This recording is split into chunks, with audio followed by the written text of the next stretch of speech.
Well मुर्गा। तो नमस्कार, स्वागत है आपका अपने चैनल इमेजिनरी रूट्स में। आशा करता हूँ आप सब लोग बेहतर होंगे और बेहतर होते जा रहे होंगे। आप सोच रहे होंगे कि मैंने ये क्या बोला, वेल मुर्गा। दोस्तों, वेल मुर्गा का मतलब होता है भगवान कार्तिकेय को साउथ में आपके मुरुगन करके आपके संबोधित करा जाता है, जिसमें आपके उसका संधि विच्छेद तो मैं बाद में करके बताऊंगा आपको। लेकिन पहले मैं आपको ये बता दूं कि साउथ में भगवान कार्तिकेय के मंदिर काफ़ी सारे हैं, क्योंकि भगवान शिव जी के बेटे स्वामी कार्तिकेय जी साउथ में चले गए थे क्रॉन्च की पहाड़ियों पर। वहाँ पे ज्योतिर्लिंग स्थापित हुआ मल्लिकार्जुन, श्री मल्लिकार्जुन, जिसमें भगवान भोलेनाथ और माता पार्वती दोनों रहते हैं। अमावस में वहाँ भगवान शिव होते हैं और पूर्णिमा में माँ पार्वती देवी होती हैं। और स्वामी कार्तिकेय जब आपके वहाँ गए तो वहाँ आपके ये मंदिर बना। अच्छा, मैं आपको ये बताता हूँ कि आपके अब वेल मुरुगा, मुरुगा का तो आप समझ गए होंगे कि आपके उनको साउथ में मुरुगा बोला जाता है, एक तमिल शब्द है। दूसरा वेल, वेल का अर्थ होता है भाला, क्योंकि स्वामी कार्तिकेय का जो अस्त्र है वो आपके भाला है। और आपने देखा होगा उनके बहुत से फोटो में शिव जी के साथ में उनके दो बेटे होते हैं। एक तो आपके भगवान श्री गणेश जो प्रथम पूज्य कहलाए जाते हैं, और आपके एक हैं स्वामी कार्तिक। अगर मैं इस पूरे चरित्र को अगर मैं शुरू से अगर मैं आपके बताऊं तो ये काफ़ी लंबा हो जाएगा वीडियो। तो उसको पार्ट्स में आपके मैंने सोचा कि मैं बनाऊं। फिर मैंने सोचा आप लोग वैसे भी कहाँ ऐसे पौराणिक चीज़ों में उतना ध्यान देते हैं, तो क्यों ना इसको शॉर्ट में ही आपको मैं एक पूरा समरी दे दूं, ताकि वो आप लोगों के लिए अच्छा रहे। अगर किसी की क्वेरी होगी वो मुझसे पूछेगा तो मैं उसके लिए स्पेशली एक वीडियो बना दूंगा भगवान मुरुगन और स्वामी कार्तिकेय जी के लिए। स्वामी कार्तिकेय जी कुमार है, हमेशा ब्रह्मचारी अवस्था में उनको दिखाया जाता है, लेकिन उनकी दो पत्नियां भी बताई जाती हैं, जो कि आपके एक हैं आपके जो देवराज इंद्र की बेटी हैं, जिनका नाम देवसेना है, क्योंकि वो देव उन्होंने तारकासुर के वध के लिए ही उनका जन्म हुआ था, और वो देवताओं के सेनापति भी कहा जाते हैं। उसमें उनका एक मंत्र भी आता है जो कि आपके उनके गायत्री मंत्र है भगवान कार्तिकेय का। तो वो कुछ इस प्रकार है: ओम तत्पुरुषाय विद्महे महासेनाय धीमहि तन्नो स्कंधा प्रचोदयात्। और फिर उनकी जो दूसरी पत्नी है वो बताया जाता है कि वो आपके वहाँ वन में उनको मिली थी, और उनका नाम जो है वो है श्रीवल्ली। श्रीवल्ली साउथ में आपने बहुत से गानों में भी सुना होगा, लेकिन असल में वो बहुत सम्माननीय वर्ड है और बहुत इज्जत से लिया जाता है। अब जब हम लोगों को ना भाषा की वजह से हम लोगों को कई चीज़ों के बारे में पता नहीं होता है, तो हम आपके जाने अनजाने में हमसे सहस्त्रों अपराध हो जाते हैं। लेकिन जो श्रीवल्ली आपके जो है वो एक आपके देवी का नाम है। ये इनकी क्रिया शक्ति है और एक इच्छा शक्ति है। ये दो शक्तियाँ हैं इनकी। और इनके साथ में इनका जो मंत्र है गायत्री मंत्र, वो कुछ इस प्रकार से है। उनका गायत्री मंत्र आपके अपनी दोनों पत्नियों के साथ: ओम कार्तिकेयाय विद्महे श्री वल्ली वल्लभाय धीमहि तन्नो स्कंधा प्रचोदयात्। और आपके मैं आपको एक चीज़ और बताऊं, स्वामी कार्तिकेय जी का जो जन्म है वो हुआ तो था तारकासुर के वध के लिए, जिसने ब्रह्मा जी से वरदान पाया था कि मुझे आपके शिव जी से उत्पन्न संतान से ही आपके मेरी मृत्यु हो, क्योंकि उसे ये था कि आपके माता सती ने तो आपके अपने पिता के घर में जाकर आत्मदाह कर लिया है। वो तो पौराणिक कथा है। दक्ष के यज्ञ का जो विध्वंस हुआ था, जहाँ आपके भगवान वीरभद्र और माँ कालिका और उनकी योगिनियों ने उत्पात मचाया, और बहुत भीषण उत्पात मचाया। शिव जी ने जब तांडव करा था और अपनी जटा उखाड़ के जब फेंकी थी, तो उसमें से आपके दो वीरभद्र और माँ कालिका प्रकट हुए थे। तो खैर, इसमें मैं बाद में आपके बताऊंगा विस्तार से। लेकिन शुरुआत कुछ ऐसे ही हुई थी, तो उसको ये पता था। लेकिन उसका जब अपराध दिन प्रतिदिन बढ़ता गया तो आपके बहुत सारी दिक्कतें आने लगी।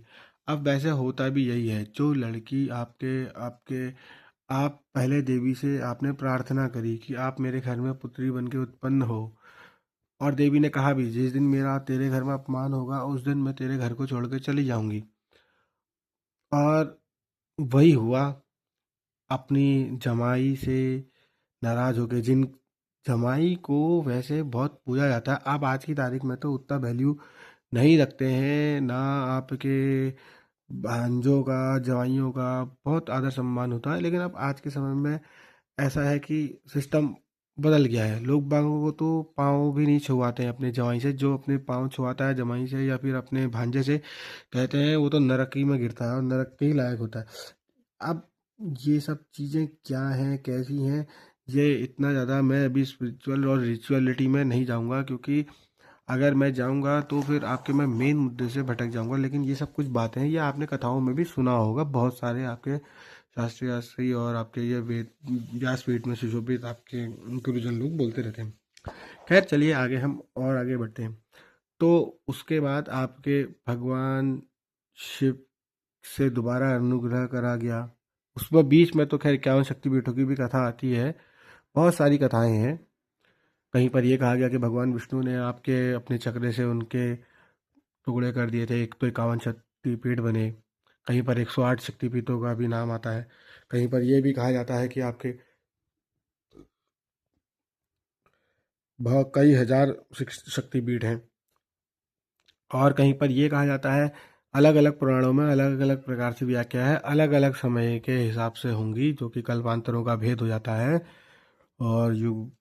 तो इस वजह से तो उसमें आपके ऐसा भी है कि कहीं पर उनका शरीर जब गल रहा था तो जहाँ जहाँ वो गिरा वहाँ वहाँ शक्तिपीठ बन गए।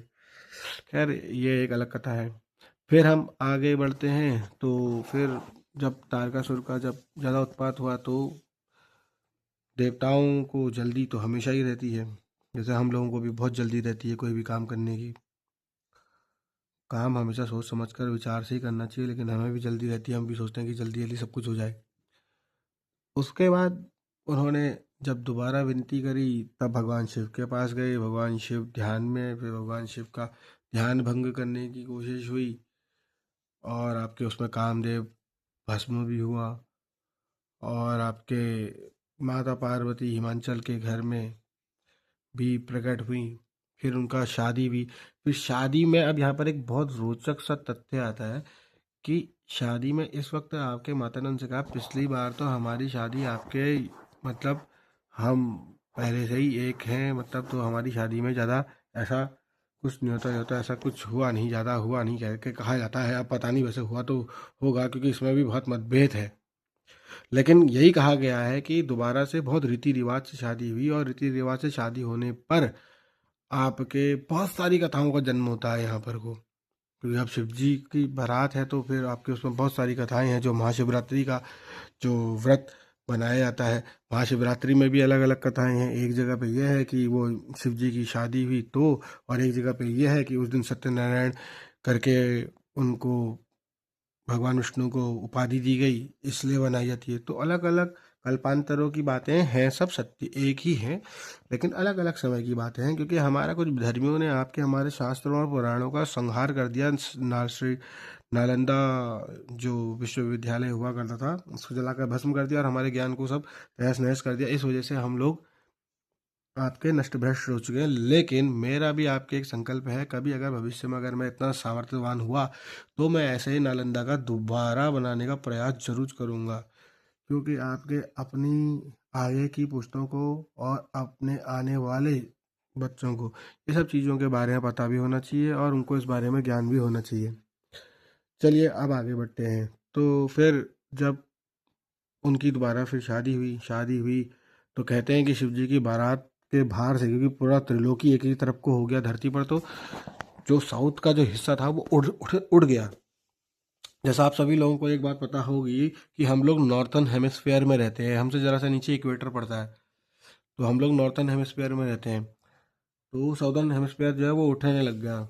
तो उस वक्त आपके ऋषि अगस्त्य से प्रार्थना करी गई कि आप जाइए। तो कहा ही जाता है कि ऋषि अगस्त्य जो कि हमारी हैं और अपने आप में बहुत सामर्थ्यवान हैं, और पहले नॉर्थ के ऐसे आपके मतलब उत्तर भारत के पहले ऐसे ऋषि हैं जो साउथ गए और साउथ में जाकर उन्होंने दक्षिण में जाकर वहाँ पर भजन तो पूरे के पूरे त्रिलोकी का कर ही दिया, क्योंकि उन्होंने विंध्याचल को भी लेटा दिया। वो भी एक कथा है, विंध्याचल को भी लेटा दिया। और तब भी देखो गुरु परंपरा की, जब तक उन्होंने कहते हैं कि जब तक प्रणाम करके दूसरा आपको उठाए ना तब तक आपको ने उठना नहीं चाहिए। अब आजकल तो हाई वाईफाई वाला प्रणाम होता है। तो वह आज तक लेटे हैं विंध्याचल, और वो चले गए साउथ में आपके, दक्षिण में आपके अपना तप करने के लिए वहाँ बैठ गए। तो पूरे त्रिलोकी का भार एक तरफ और उनका भार एक तरफ, और उससे बरोबर बने रहा, संतुलन बने रहा।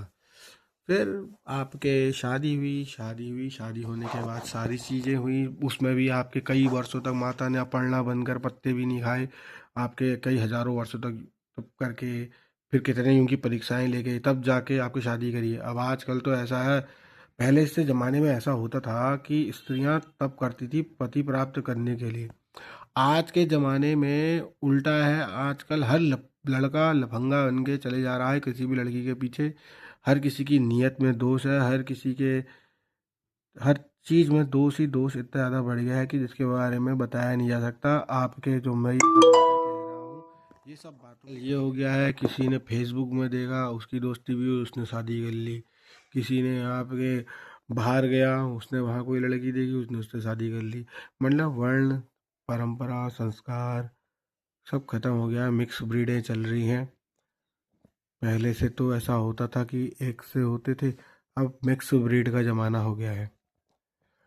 और ये सब आपके समय की चीज़ें हैं, समय के फेर से चीज़ें होती रहती हैं। जो होना है वो होके ही रहता है, उसमें किसी का बस तो होता नहीं है। इसलिए हम किसी को दोष ना देते हुए हम आगे बढ़ते हैं। तो ऐसे करके आपके उन्होंने उनसे विवाह करा। विवाह के पश्चात भी आपके देवताओं को इतनी जल्दी थी कि आपके अब शादी होगी तो बच्चा क्यों नहीं हो रहा है। जैसे हर किसी की शादी होती है तो एक बात हो जाती है, शादी हुए 2 महीने नहीं होते हैं, घर के बड़े बुजुर्गों को ये दिक्कत हो जाती है कि भैया तुम कब करोगे, कब करोगे, कब करोगे। अरे तुम पालोगे हम पालेंगे कहते हैं, और जब हो जाता है तो कोई देखने वाला नहीं होता। तो यही चीज़ उनके संग में भी हुई, भगवान के संग में। आखिर हम भी उन्हीं की संतान हैं। तो उनके जब बच्चा जब होने वाला था तो ये कहा जाता है कि जब वो आपस में अपने पलों में थे तो उस समय आपके देवताओं ने बड़े बुजुर्गों को साथ में लेके वहाँ पहुँच गए उनकी गुफा में। वो गुफा में रहने वाले भी भोलेनाथ कोई महल में तो रहते नहीं थे, तो वहाँ वो पहुँचे। अब इतने में वो उठकर बाहर आ गए। अब जब वो बाहर आए तो उनका तेज जो था वो बाहर आ गया। अब तेज जब बाहर आया तो उसकी गर्मी से समस्त प्रकृति सृष्टि का विनाश होने लगा। तो देवताओं ने अग्निदेव को बुलाया। अग्निदेव ने से कहा कि तुम तो खुद अग्नि हो, तुम इस तेज को धारण करो।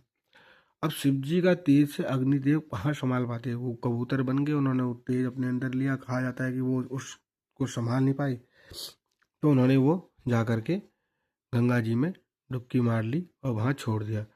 अब वो गंगा जी से तैरते हुए आपके सरकंडों में जो घास होती है उसमें से होते हुए वो उसमें चले गया, सरकंडों में वहाँ। अब यहाँ पर को एक मंत्र आता है इनका, कार्तिक नारायण स्वामी का, ओम सरवण भवाय नमः, कि जो सरकंडों में भी पले हैं उनकी जय हो। तो अब आपके क्या नाम कहते हैं, जब हम वहाँ से वो था इतने में वहाँ पर को उसी गंगा नदी के तट पर आपके माँ अनुसुईया को छोड़कर बाकी 6 स्त्रियां वहाँ पर को स्नान करने के लिए गई। उनको आभास तो हो रहा था कि कुछ चीज़ें हमें देख रही हैं या कुछ हो रहा है, लेकिन वो उतर गई। तो वो नहीं गई तो बाकी की सारी 6 सप्त ऋषियों में जो 6 ऋषि पत्नियां थी उस सब की सब गर्भवती हो गई। और उनसे 6 बालकों का 6 बालकों का मतलब शक्ति इकट्ठी हुई, वो तेज को ग्रहण नहीं कर पाई, उन्होंने तप करा और तप करने के दौरान वो 6 बालकों का समूह प्रकट हुआ। तो वो जो बालक थे वो एक ही में समा गए और उनके 6 सिर हुए और उनको 6 माताओं का प्रेम मिला, इसलिए उनको षडानंद भी कहा जाता है। ओ षण्मुखाय नमः, ये भी एक मंत्र है।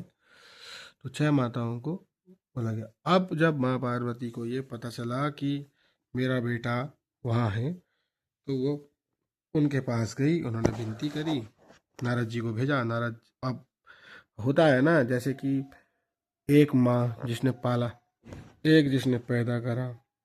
अब जिसने पैदा करा, आजकल जैसे चलता है ना सरोगेसी, और बहुत सारी नई नई टेक्निक्स हैं जो आपके आजकल हो रही हैं। तथास्तु वाला ज़माना गया, अब आजकल IVF चल गया और आपके बहुत सारी चीज़ें और हो गई हैं। यह ये पुरानी पद्धति। तो ऐसे करके जब वो हुआ, मतलब उनका माँ ने उनको बुलाया, तो वो वहाँ गई। फिर उन्होंने वहाँ शिक्षा प्राप्त करी।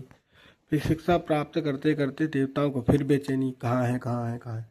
मेरे ख्याल से शायद 6 वर्ष की आयु में ही उन्होंने उनको भेज दिया, क्योंकि अब शिव जी के बेटे वैसे ही शक्तिशाली और तेज वाले भी, और ऊपर से उन्होंने समस्त ज्ञान भी इकट्ठा कर लिया था।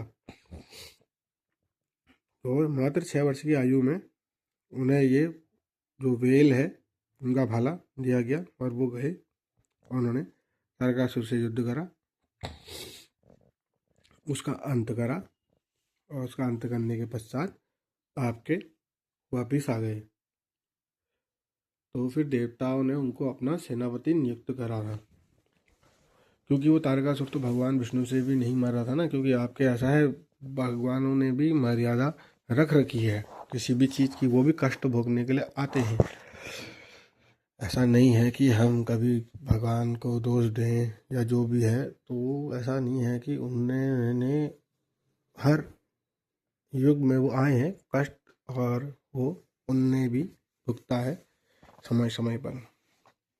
अपने कर्मों की सजा कहो या आपके अपने जो भी है विधि का विधान कहो या मर्यादा रखने के लिए कहो, तो हर युग में आए हैं। मर्यादा पुरुषोत्तम राम से लेके आपके अनेक दिव्य चरित्र हैं, श्री कृष्ण का, आपके भगवान शिव का, माता पार्वती का, माता लक्ष्मी का, ब्रह्मा जी का, ब्रह्मा जी के माँ गायत्री हो या माँ सरस्वती हो, विभिन्न विभिन्न आपके समस्त देवी देवता हूँ, चाहे देवराज हूँ या कोई भी हो, विधि के विधान से तो कोई भी नहीं बचा। तो ये सब चीज़ें हैं। अब जब ये सब चीज़ें हो रही थी, इसी दौरान में आपके भगवान कार्तिकेय जी और गणेश जी भी हो गए। तब तक गणेश जी भी हो गए, तो एक बार नारद जी ने कोई एक फल था, इच्छा फल, वो इच्छा फल किसको दूं वाली बात में दो भाइयों के बीच में उन्होंने कहा कि जो पहले, मतलब उन्होंने क्या कहा, उन्होंने कहा कि इच्छा फल उसको दूंगा जो श्रेष्ठ होगा। तो वो दोनों अपने माता पिता के पास में गए, उन्होंने पूछा, सब ने अपना अपना दिमाग लगाया, शर्त ये रखेगी कि 7 बार परिक्रमा पूरे जग की। अब भगवान कार्तिकेय तो मयूर वाहन वाले हुए, वो अपने मयूर में बैठे चल दिए, और भगवान गणेश ने अपनी बुद्धि का इस्तेमाल करा और उन्होंने अपना माता पिता की 7 परिक्रमा करके अपनी पहले इच्छा फल पाया और शादी कर ली रिद्धि और सिद्धि से। और भगवान स्वामी कार्तिक जब वापस आए तो तब तक उनके बच्चे भी हो गए थे, शुभ लाभ। और माँ संतोषी भी गणेश जी की बेटी हैं। तो इसी दौरान में आपके जब वो वापस आए तो उनको कुछ होता है ना, अगर आपसे अगर कुछ कहा जाए, आपकी सोच अलग है, दूसरे भाई की सोच अलग है, तो कभी भी इस बात का बुरा नहीं मानना चाहिए कि इसका भला हो गया मेरा नहीं हो रहा है, या ये आगे बढ़ गया मैं पीछे रह गया। ऐसा नहीं सोचना चाहिए। ये सोचना चाहिए कि आपके जो भी हो रहा है अच्छा है, मेरा ही भाई है, आगे बढ़ रहा है, अच्छी बात है, मैं अपना कर लूँगा जो भी है। छोटों का भी सम्मान होना चाहिए, बड़ों का भी सम्मान होना चाहिए, सम्मान सबका होना चाहिए। अब आपके जब वो दोनों के वो जब चले गए वहाँ से उठकर माता ने भी समझाया, पिताजी ने भी समझाया, नहीं माने। एक स्वाभिमान भी होता है जो आज की तारीख में तो मर गया है हम सभी लोगों का। कुछ स्वाभिमानी होते हैं, वो स्वाभिमान के चक्कर में अपने परिवार का ही नाश कर देते हैं। ऐसा भी स्वाभिमान नहीं होना चाहिए। अति किसी भी चीज़ की कहने का मतलब यह है कि इस जो भी आपको मैं कथा बता रहा हूँ ना, इसमें इतने सारे चरित्र हैं, इतनी सारी दिव्य कथाएं हैं। मैं कहता रहा हूँ, मैं अगर डिटेल में अगर मैं बताऊंगा ना तो पूरा का पूरा स्कंद पुराण बन जाएगा फिर ये। तो इसलिए मैं आपको उतना ही बता रहा हूँ जितना अभी मुझे ज़रूरी लग रहा है। उसके बाद जब वो वहाँ से उठ के गई तो वो क्रौंच पर्वत पर गए। वहाँ माता पार्वती और भगवान भोलेनाथ दोनों गए। अब उन्होंने वरदान दे दिया कि यहाँ मल्लिका अर्जुन रूप में हम होंगे। मल्लिका माने माता पार्वती, और अर्जुन की आपके एक व्याख्या भगवान शिव के रूप में भी होती है। तो मल्लिका अर्जुन करके मल्लिका अर्जुन ज्योतिर्लिंग वो वहाँ पर को बन गया। और भगवान शिव वहाँ अमावस में जाते हैं, और माता पार्वती वहाँ पौर्णमासी में जाती हैं। कभी भी विशाल भीड़ लगती है। मैं तो आज तक नहीं किया, भगवान करे आप लोगों की कृपा से और भगवान के आशीर्वाद से मुझे देखने का मौका मिले। हालांकि नाम मैं रोज़ लेता हूँ और फोटो मेरे पास है, लेकिन मैं गया नहीं हूँ, और विभूति भी वहाँ की मेरे पास है। चलिए आगे बढ़ते हैं। तो एक बार फिर ऐसा हुआ, इसी दौरान में ऐसा हुआ, ब्रह्मा जी से ब्रह्मा जी से कुछ उन्होंने पूछा। ब्रह्मा जी उसका जवाब नहीं दे पाए। उन्होंने कहा तुम संचालन कर रहे हो। ब्रह्मा जी से उन्होंने ओम का मतलब पूछा। ओम जिसको प्रणव भी बोलते हैं, उसका मतलब पूछा, तो वो उनको संतुष्ट नहीं कर पाए। तो उन्होंने ब्रह्मा जी को कैद कर लिया। ब्रह्मा जी को कैद करा तो पूरी सृष्टि कैद हो गई। इस चक्कर में आपके भगवान भोलेनाथ वहाँ गए। भगवान भोलेनाथ वहाँ जब गए तो भगवान भोलेनाथ ने आपके उनसे कहा कि तुम इनको छोड़ो।